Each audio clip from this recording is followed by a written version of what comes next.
ఒక చెరువు ఉందట.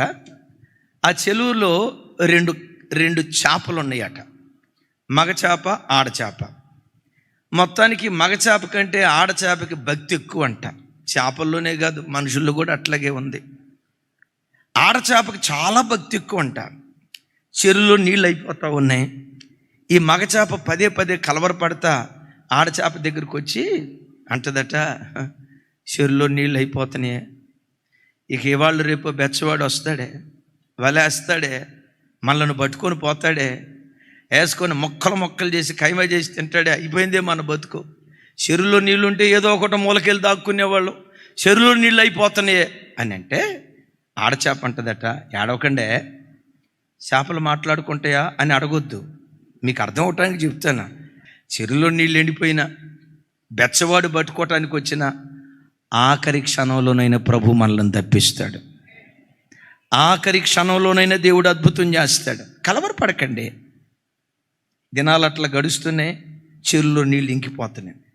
మావాడు బెచ్చవాడు బయలుదేరాడు, చేపలు పట్టుకుని ఆయన బయలుదేరాడు. ఈ మగ చేప వచ్చిందంట, ఇంకేం దేవుడు కాపాడుతాడు.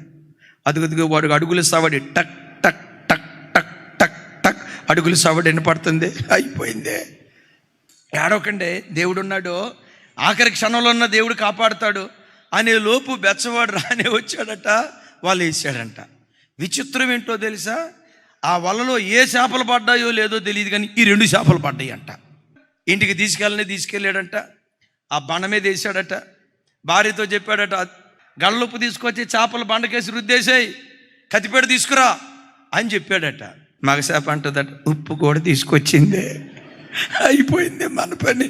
దేవుడు దేవుడు దేవుడు ఓరుకోండే, మనం ఆరాధించే దేవుడు ఆఖరి క్షణంలోనైనా అద్భుతం చేస్తాడు. నార్మే ఇంకా ఆఖరి క్షణం అంత అయిపోతే ఇంకేం ఆఖరి క్షణం ఉంది, మీరు ఆగండి సార్ అని అంటదంట ఆడచేప. ఈలోపు ఆ ఇంటి ఆవిడ కత్తిపెట్ట కూడా తీసుకొచ్చిందట.